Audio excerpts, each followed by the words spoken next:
People in the American jewelry and loan business became famous for fighting on TV, but the real drama happened when the cameras stopped rolling. Les Gold lost $500,000 in a scam. His daughter Ashley quit the family business, and one cast member is now making $900,000 a year on OnlyFans. Now, 15 years after Hardcore Pawn first aired, the truth is finally coming out about the Gold family's secret feuds, fake scenes, and the other cast members in 1998. While watching the Jerry Springer Show, a producer named Richard Dominic saw a local ad from Detroit that featured a pawnbroker named Les Gold. Les Gold had a sharp voice, a bold presence, and a kind of energy that stuck with you. Dominic didn't forget about Les Gold, but nothing happened right away. It took more than 10 years before that quick TV moment turned into a real show. In 2009, True TV finally agreed that Les Gold could bring cameras into his pawn shop. His family didn't like the idea, and they weren't sure if they should about putting their lives and their customers on national TV, but they went ahead with it anyway. On August 16, 2010, Hardcore Pawn premiered to 2 million viewers, making it the most watched debut in the history of reality TV. The shop, American Jewelry and Loan, was already well known in Detroit. It opened in 1978 in the Green 8 shopping center and moved to a huge 50,000 square foot building on 8 Mile Road in 1993. Every day, about 1,000 people walked through its doors, and the show showed what really happened inside. There were fights between customers, and security had to step in to stop some people from threatening violence. All of this was caught on camera, unlike Pawn Stars, which was mostly about rare items and comm deals. Gold said it was honest, and he thought it showed people what the pawn business was really like in a city where money was tight and tempers were high. This strategy worked, and by June 2013, each episode of Hardcore Pawn was getting over 3 million viewers. The finale had 1 million viewers, which was the most in True TV history. It also became the most popular unscripted show on cable during its Tuesday time slot. But things don't always go as planned. By 2014, viewers weren't showing up like they used to during Season 9. Ratings kept going down, and people started to think the show wasn't as real as it said it was. Some scenes even looked staged, and a critic from the New York Post questioned the show's credibility.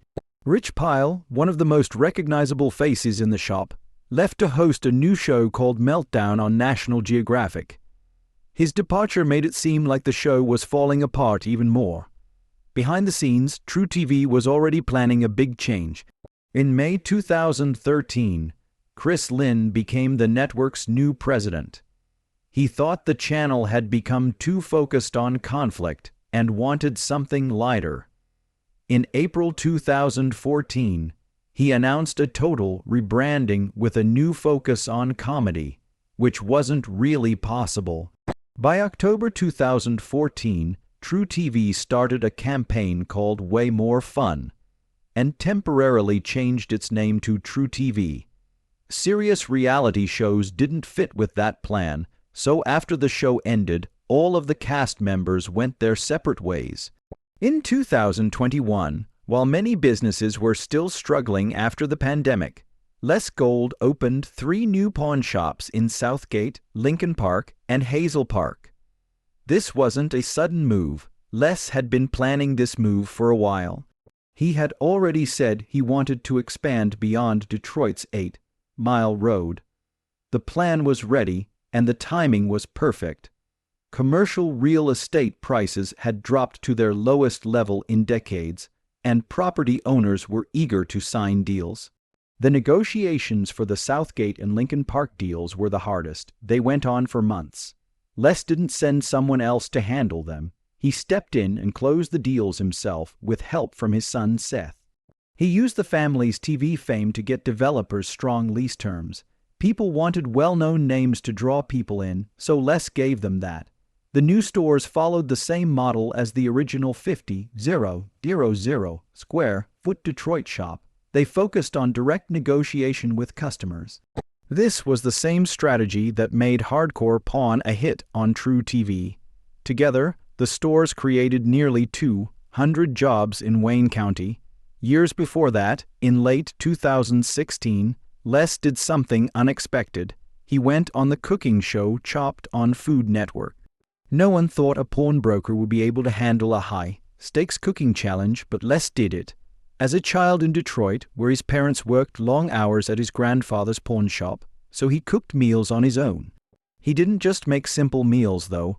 His grandfather taught him traditional Mediterranean recipes that stuck with him. On Chopped, Les used those skills to impress the judges. He approached the cooking challenge like a business deal, thinking quickly and making decisions without stress. He didn't win, but he showed a whole new side of himself in December 2022, when he held a charity auction inside the Detroit flagship store. The event was called Hardcore Thaw, and the goal was to raise money for the Heat and Warmth Fund. In just 3 hours, he raised $40,000 by auctioning off 25 items donated by local celebrities and sports stars. A signed Red Wings jersey that sold for $7,800 was one of the biggest wins, and Les ran the auction like he runs his business. He used fast offers, direct pressure, and bold moves, and people said he controlled the room from beginning to end.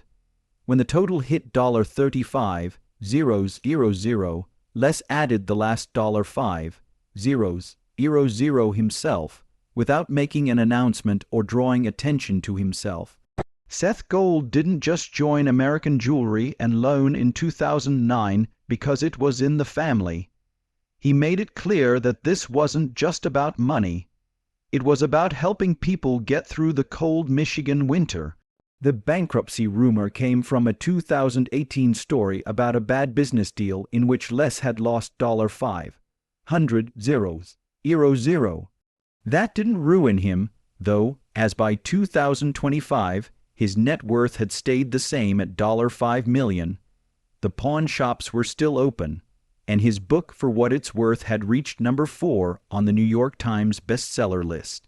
His father, Les, had run the shop for decades, but Seth saw something his father hadn't.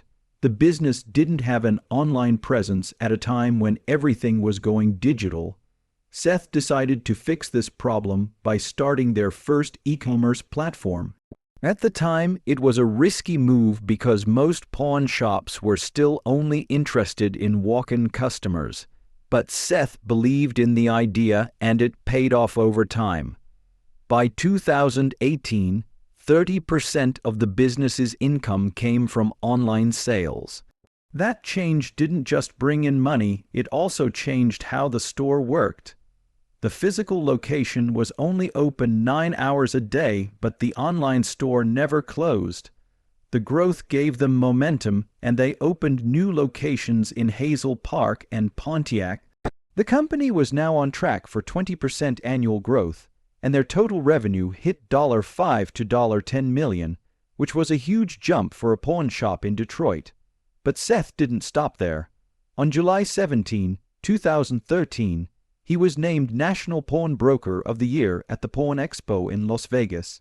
He won the most prestigious award in the industry by doing more than just making sales. He worked to change how people thought about pawn shops by pushing for better media coverage, stronger community outreach, and more modern business practices. The award was even more special because he beat out his father, Les Gold, who was a legend in the industry, to win it. Seth was now seen as the leader of the future. In 2014, he teamed up with Stephen Kogler to start Power to the Grid, a job program for people with autism. Opened a training center inside the pawn shop so that people could get real work based on their skills instead of just their resumes.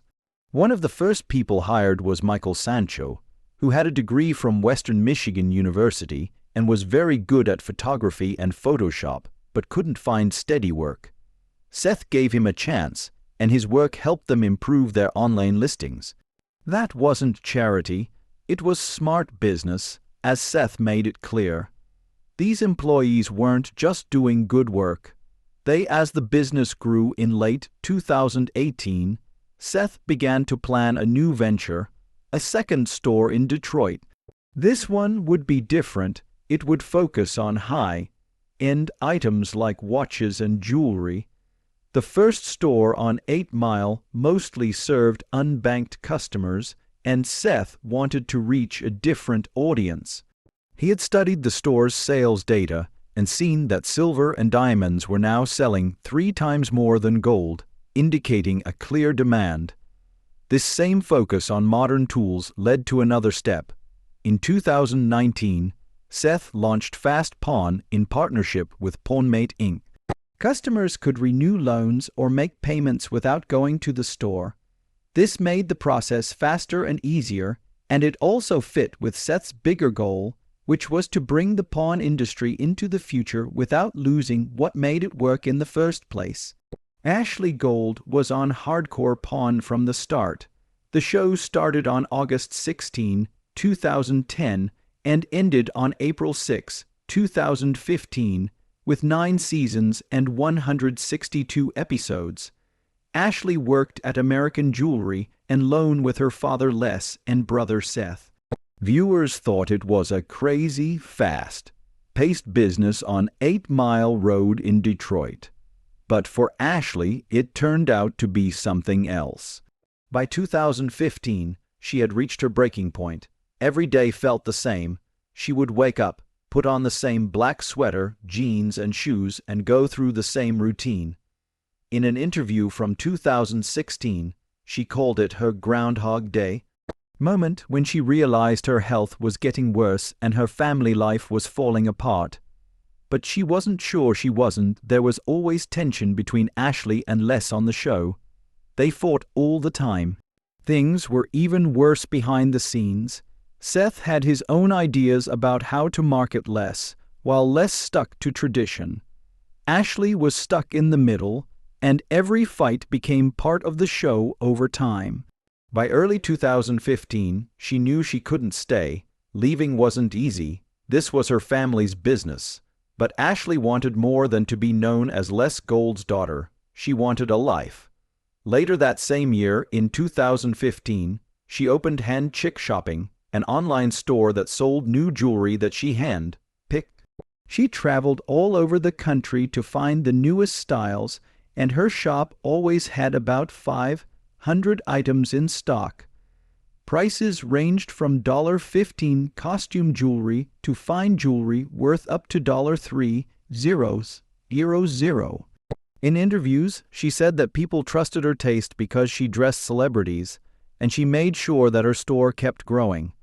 In 2019, Ashley changed the name of her business to Ashley.com, the Detroit Garment Group's Verge Pitch competition, and won. By that time, she had already been on CNN, Fox News, HLN, Good Morning America, and The Today Show. She had turned her TV fame into a real career. In March, she started a podcast called Pawn Chick, where she talked to guests about fashion and personal stories. She also started to talk openly about hardcore pawn. She didn't go into all the details, but she confirmed what many people already knew. Some of the scenes on the show were staged. In one episode, a guest named Big Daddy said he saw people being told what to say. Ashley explained that the producers wanted arguments, not history and value like Pawn Stars did. Hardcore Pawn focused on drama, which made the show popular but also made the job harder in 2020 when the pandemic hit. Ashley's life changed again. Schools closed, and parents had to help their kids with their online classes. In 2017, Ashley had 2 kids who were 8 and 10 years old. By 2020, they were 13 and 15 years old, and she helped them with school from home while still working. She was running her own business and not working 70 hours a week or filming constant episodes. Instead, she was helping her kids with their homework and driving the carpool.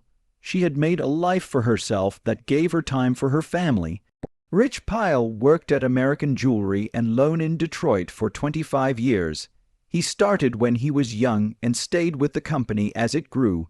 By 2012, he was one of the most recognizable faces on hardcore pawn. He had spiked hair, a long goatee, and a confidence that made him stand out. But that same year, everything changed. What seemed like a small argument on the show turned out to be the start of a much bigger problem. An internal audit showed that Rich may have used company credit cards for personal purchases. Some reports said he also lied about reimbursement claims. When Les Gold confronted Rich in public, Rich didn't hold back. He said that his years of loyalty should be more important than any mistake. He even said that he cared more about the business than Les Gold. Rich's 25-year friendship with Les ended on camera in a few intense minutes when Les told him to leave the store. The next morning, October 2012, Rich came back hoping for a second chance. He showed up early and looked shaken. He wanted to say sorry and save his career. Seth tried to help by setting up a meeting where he told Les they needed Rich's knowledge and the way he connected with customers, but Les wouldn't change his mind. He pointed to the meeting ended in less than 20 minutes, and Rich was fired from the business and soon after written off the show. He moved to Los Angeles and tried to start his own gold business, but it didn't last long. In 2018, he made an unexpected move. He became the host of a show called Whole Nation, which followed the American Cornhole organization across the country. Rich brought the same energy from the pawn shop to the cornhole world, where he ran the Eco Zone. His wife Tracy helped film the show, which gave it a small family run feel similar to the pawn shop. Rich found a new audience and made a name for himself in a sport that most people had never seen on TV before. Over time, Rich started to talk about how hardcore pawn really worked behind the scenes without breaking his contract. He hinted that a lot of the drama was planned, saying that producers looked for people outside the store and gave them parts to play. One person from Detroit even said that the producers purposely kept the store understaffed so customers would get mad. Some of the rare items shown on the show were also fakes. Producers found them online and brought people in to make it look real. Rich admitted that real deals still happened, but by 2013 and 2014, most of the big fights were fakes or acted out. This was part of what kept the show popular, but it wasn't the whole truth. Bobby Janak didn't plan on becoming he didn't want to be a reality TV star. When he started working at American Jewelry and Loan during the first season of Hardcore Pawn, he had no idea that the shop would be featured on national TV. Seth Gold hired him to do basic merchandise work, mostly handling T-shirts, but as soon as Bobby walked in, producers set up cameras, and he knew he was stepping into something much bigger than retail. As filming picked up, so did Bobby's involvement, and what started as background work slowly turned into regular screen time. He quickly adjusted, and his energy stood out. When Rich Pyle left the show, Bobby filled the void, and producers didn't waste any time asking him if he wanted to be featured more. He said yes, and that decision changed the course of his career. Bobby stayed at the pawn shop until 2016, even after the cameras stopped rolling in 2015, but once he left, he didn't look back and never went back. Over time, Bobby started talking about what really happened behind the scenes in interviews and on social media. The pawn shop was real, but the way it was often shown wasn't, according to Bobby. The producers knew what they wanted: conflict, tension, and bold personalities. Pay was very low for cast members like him who helped bring in millions of viewers, but the financial rewards were uneven. The Gold family made more money than the supporting cast. Bobby said that during contract talks, producers would use phrases like once in a lifetime opportunity. To avoid raising salaries, it was about exposure over pay. Fairness, he also talked about how cast members had to live up to their roles even when the cameras were off. It got tiring, and one of his popular TikTok videos even talked about how Rich Pyle was fired, implying that what happened off camera was often more brutal than what was shown on TV. After leaving the pawn shop business, Bobby found a better job in 2017 when Bars Products, a big name in auto maintenance, asked him to be a spokesperson. Bobby's experience on camera and natural charisma made him a good fit. He was the perfect fit. The deal was worth $175,000 a year, which was more than double what he made at the pawn shop. He became the face of the brand and appeared in over 30 commercials and trade shows. The partnership not only gave him a steady income, but it also gave him a platform. By 2019, he was using social media to promote the brand even more. His following grew quickly, and the campaign worked. Bobby helped get Bar's products into more than 40 stores across the country. Things changed again in 2021. After doing voiceover work for Bobby went in a direction that no one saw coming when he created an account called OnlyFans that had explicit content. Within 3 months, it had over 15 subscribers, paying nearly $30 a month for many hardcore porn fans. The move was seen as betrayal, and the backlash came quickly, especially on Facebook and Reddit. But Bobby didn't back down. In a podcast interview, he explained that voiceover work wasn't paying the bills because payments were inconsistent and opportunities were limited. OnlyFans, on the other hand, offered both. He made the business decision to keep control of his income and show footage on his personal website and social media without permission, which got him into legal trouble in September 2023. Warner Brothers Discovery, True TV, the parent company of True TV, sent Bobby a 12-page letter telling him to stop using show footage and branding without permission. They gave 37 specific examples, such as clips he used in a YouTube series where he analyzed old episodes. That series had over 500 views in just 3 months. Even used screenshots in flyers for public speaking engagements where he charged up to $500 per appearance. Warner Brothers made it clear that he did not own the show's content by November. By March 2012, Bobby had removed all references to hardcore porn from his online presence. Everything changed at American Jewelry and Loan. Big Joe Shannon had worked there for 3 years as head of security, but Gold had hired him personally and even invited him to family gatherings, but then hidden there were cameras that caught him stealing several times over the course of a few weeks. Each time he took a small amount of scrap gold, just enough so that no one would notice right away, but the total was around $7,000. Shannon was arrested in front of Les during filming for Season 6. You can hear it in Les's voice when he says, "This is my loyal head of security that I trust." Shannon was fired and charged with felony theft right away. It was a public scandal that left a mark on the show, but Big Joe didn't go away. He started over in late 2016 and opened a company called Hyge Gear Transportation in Livonia, Michigan. At first, it was just 2 trucks making local deliveries, but over time, he grew it into a regional business. By 2023, it had 15 trucks and served clients all over the Midwest.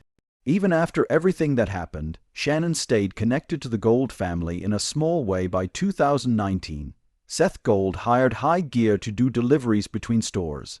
It took almost 3 years to rebuild trust, but they were able to do it. Shannon now employs more than 20 people and is a respected business owner in Livonia. What began as a scandal turned into a story of redemption. Then there was Fielding Tickman, also known as Felix.